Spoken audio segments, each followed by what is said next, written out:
গ্রাম বাংলার সুন্দর একটি প্রাকৃতিক দৃশ্য, যেখানে বিস্তৃত মাঠ জুড়ে ধানের ক্ষেত, আকাশে মেঘ এবং কিছুটা অংশ পানি থাকবে আর পানিতে একটা বক থাকবে। জিনিসটা অনেক দারুণ, তাই না? তো এটা আঁকার জন্য আমি প্রথমেই ব্লু কালার দিয়ে স্কাই করে নিচ্ছি আর তারপর কালো মেঘ আঁকবো। আর মেঘের থিমটা এমন হবে যে আকাশে কালো মেঘ থাকবে, কিন্তু সূর্যের কিছু অংশ এই কালো মেঘটা ঢেকে ফেলবে। তো সেইভাবে আমি কাজ করছি। আর এখানে আমি ব্ল্যাক ব্যাকগ্রাউন্ডের উপরে কিছু সাদা মেঘ দিচ্ছি, যাতে মেঘগুলো কিছুটা কালো মেঘে ঢেকে আছে এবং সাদা সাদা মেঘ উপরে ভাসছে এমন মনে হয়।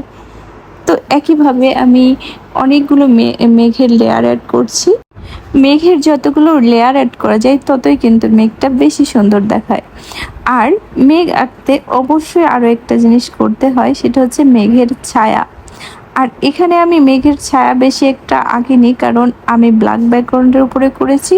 আর হোয়াইট কালার দিয়ে মেঘ আঁকার সময় আমি উপরে হোয়াইট কালার দিয়ে ধীরে ধীরে নিচে নামতে নামতে কালারটাকে হালকা করে নিয়ে এসেছি, তাই আমার জন্য এক্সট্রা করে কোনো ছায়া আঁকতে হয়নি। তো এভাবে করে আমি অনেকগুলো মেঘের লেয়ার অ্যাড করে করে পরে মেঘটাকে কমপ্লিট করেছি। তো আকাশটাকে কমপ্লিট করতে করতে একটু কথা বলি, সেটা হচ্ছে আমি প্রতিনিয়ত এই ধরনের আর্ট টিউটোরিয়াল বানাই। তাই আপনি যদি প্রথম দেখে থাকেন আমার ভিডিওটি, তাহলে চ্যানেলটি অবশ্যই সাবস্ক্রাইব করে রাখবেন, যাতে আমার পরবর্তী ভিডিওগুলো আপনার সামনে যায়। আর পরবর্তী ভিডিও আপনি কি চান, কি বিষয়ের উপরে চান, সেটা আপনি কমেন্ট করে জানাতে পারেন, তাহলে আমি সেই অনুযায়ী ভিডিও নিয়ে আসবো। আমি প্রতিনিয়ত সেই সব বিষয়ের উপরে পেন্টিং করি যেগুলো আমার দর্শকরা চায়। তো আমার দর্শকরা অনেক সময় অনেক রিকোয়েস্ট করেন যে আপু এটা আঁকেন, ওটা আঁকেন। তো আমি তাদের চাহিদা অনুযায়ী কিন্তু ভিডিও নিয়ে আসি। তা আপনিও আপনার চাহিদাটা জানাতে পারেন কোন বিষয়ের উপরে ভিডিও চান।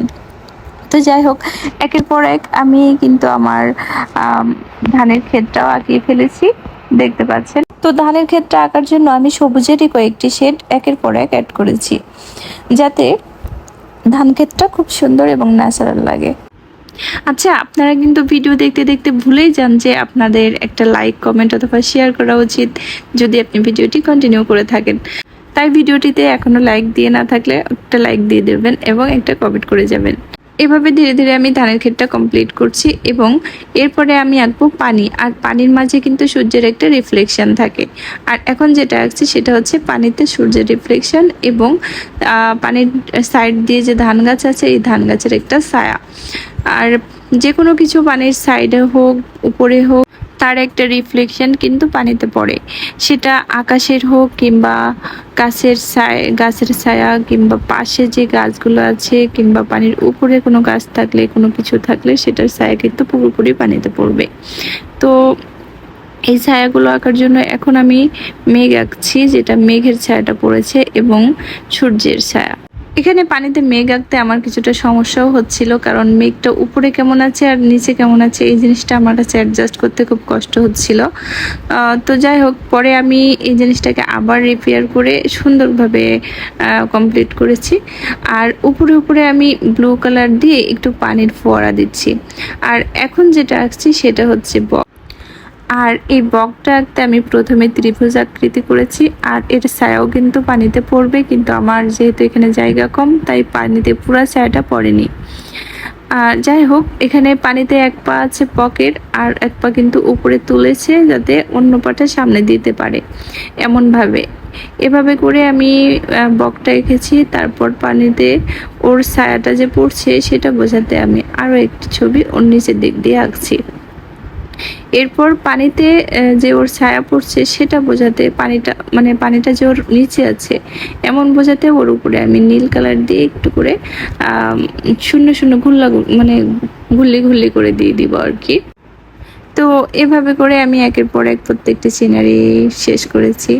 আর হ্যাঁ, আপনাদের জানার উদ্দেশ্যে বলে রাখি, আমি কিন্তু কোনো প্রফেশনাল আর্টিস্ট না। আমার অনেকগুলো ভুল আছে এবং আমি আমি নতুন করে শিখি। আমিও যেটা শিখি সেটা আপনাদেরকে শেখানোর চেষ্টা করি, জানানোর চেষ্টা করি।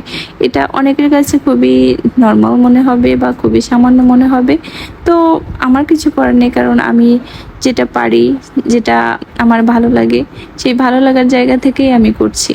যাই হোক, আমরা গ্রামে যারা বাস করি, প্রকৃতির কোনো জিনিস আমাদের চোখে খুবই আকর্ষণীয় লাগে এবং আমাদের কাছে খুব স্মৃতিময় মনে হয়।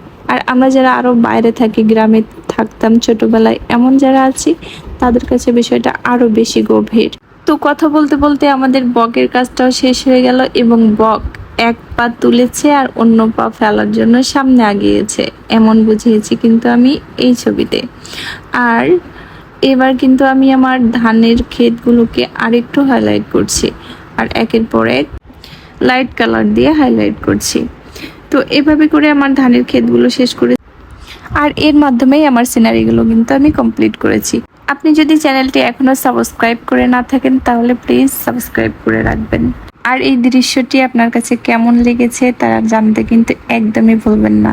পরবর্তী ভিডিও পেতে সাথে থাকুন। Thanks for watching.